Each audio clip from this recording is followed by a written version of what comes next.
Hey, welcome back. I'm Melissa Muir. In this video, I'm going to talk about Foredom's newest edition of tools, and this is a magnetic pin finisher. So let's jump in really quickly and see what it includes, and then we're going to talk a little bit about how it works. First off, it's going to come with two containers. You'll notice that they're clear. The thing that's kind of cool about pin finishers on something like this, I've had a number of them that I've worked with that have like square containers and whatever else, but inside of this one you can kind of see it has different facets, and that's going to help the media and your pieces as they move around in there. We'll talk a little bit about that in just a second. Now this comes with two of them. Why two? Well, a number of reasons. That also comes with two different sizes of pins. All right, and these are going to be, they look like little needles with flat ends on them. Now they come in a 0.5 millimeter as well as a 0.3 millimeter. Now the 0.3 millimeter already is in this container here. So why would you need the difference? The larger pins are going to be really good for tumbling or polishing harder items like stainless steel. And then anything that's like the precious metals that I work with, I'm going to want to use those 0.3 millimeter pins, that little smaller pin. It's going to leave a little better surface on there for me. Now, in addition to our two containers, we also have the base itself. Now the base is what's got the magnet inside of this that's going to turn and then affect all of the pins or that steel media that we're using. It also has the timer. So, and then our power button is here. Now, in addition, it's also going to come with a cleaning solution. This is a citric acid, and it has a basket. Now, the basket is for pin sorting, and you can do a number of other things with this as well. Now, one of the things that I use the two containers for is for helping to swap when I'm trying to pick out my pieces from the one that has all the media in it. And then I can catch everything in this one and without worry of things going down my drain in the sink. Each of the containers are labeled, so it has a minimum and a fill line and a maximum. Now the pins come in packs of 150 grams. Well, the maximum of our container with pins is going to be 200 grams. So that means that I have about 50 grams to work with in adding my pieces here. So to give you an example, I have two rings here. Now the first ring is this guy right here, and this one has already been tumbled, and you can kind of see the finish on it compared to the second ring. Now the second ring has been sitting around. It's just a casting, so I haven't even cleaned off the sprue yet. So that's kind of tells you where I'm at in the process of this. Well, this one looked even worse than the one with the heart here, and I'm going to go ahead and tumble finish this. The other thing I want you to notice is the finish on this piece. Now you can kind of see here that we have some reflection. However, it is a matte finish. So whenever we do this kind of pin finishing, we're not going to get that really bright burnished finish that we might get, say, from a mixed media in a rotary tumbler. So this is a little bit different. The thing I like about it though is that it's going to remove a lot of tarnish, it's going to help smooth out my surface, and it's going to make things a little brighter. And you can see that this is definitely brighter than this ring here. Now that I've put it in the finisher for a few minutes, you can see how much brighter the heart is. So another place that this really shines is going to be where you have little tiny details. So this is going to get into each of these little areas really well because these pins are so small that it can fit into those areas.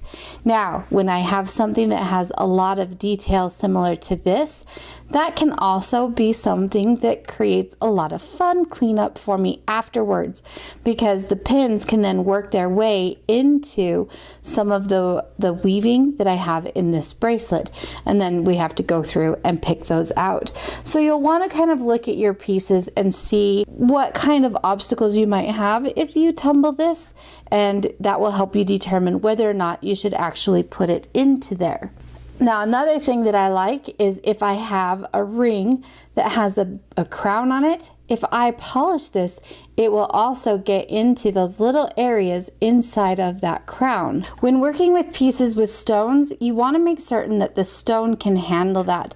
If you have any question at all whether or not a stone can handle being tumbled or pin finished, then don't do it at all. Wait until you actually have the whole finish completely done before you set these stones. Now in the case of this pendant, I am going to tumble this. It does have a little bit of oxidation and tarnish on it, and I'm going to take that and put it in there.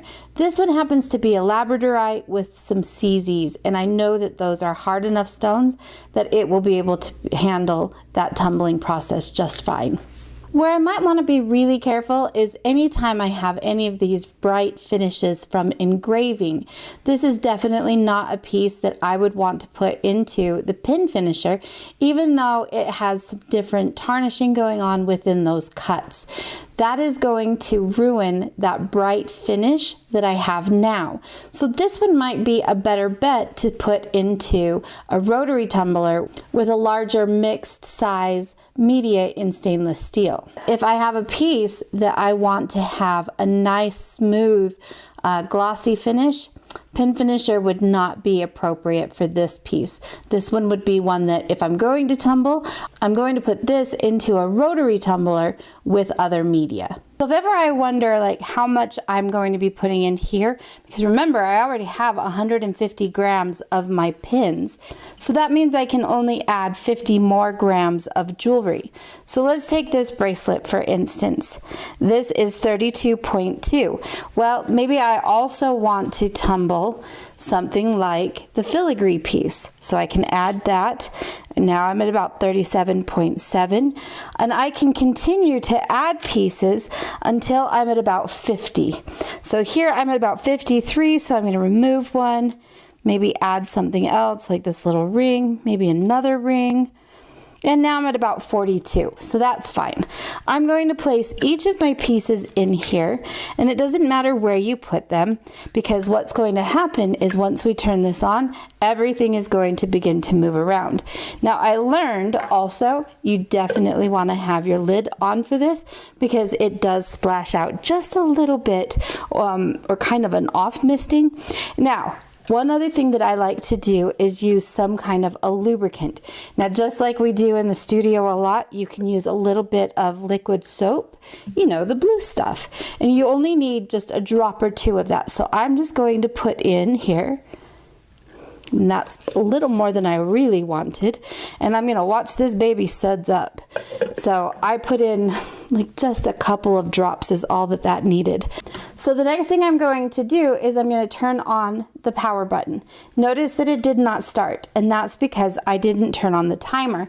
Once I turn on this timer, I can walk away from my piece and let it tumble. And we've got all the way up to 120 minutes, which is going to be 2 hours. Really, most of my pieces are done anywhere from 20 to 30 minutes. So we'll just turn this on. We've got a little notch here that's going to tell us how much time we have left. So here you start to see that centrifugal motion that's happening. You're also seeing some of those suds develop from that lubricant that I put into there. And the longer you let this go, the better the finish is going to be on your pieces. So it's been about 5 minutes now. So let's just kind of look and see what we're left with. So I'll just turn that.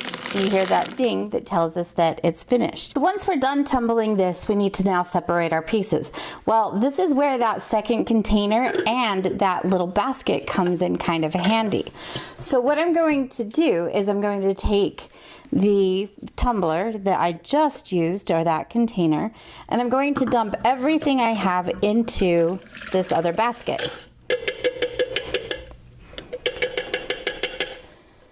All right, from there, I'm going to take this and leave the water and the pins still inside of this basket. I'm going to place it back onto the base, and now I'm going to run this.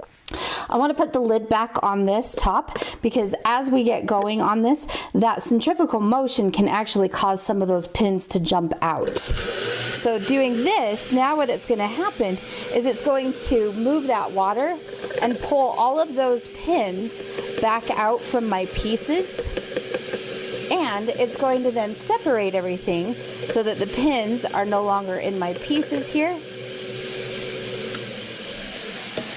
Now I can more easily get to my pieces without having to sort through all the pins. So I said that if you have something like this, we end up getting sometimes little pins that are stuck in here. And this one is definitely filled with little pins. So I don't know if you can see these right here, but they are definitely there. So those are going to need to either be picked out by hand, with tweezers, with pliers, something like that, to pull out each of these little pins that get stuck into that wire weaving. On this ring here, I actually have some pins that are stuck in underneath the head as well. Those are going to wash right out with maybe some rinse water or something like that, but it's something that you should be aware of. Another thing to note is that as this does this, this water is going to get very warm. So things are going to heat up, and not anything to worry about, but something that you should be aware of when you go to reach in.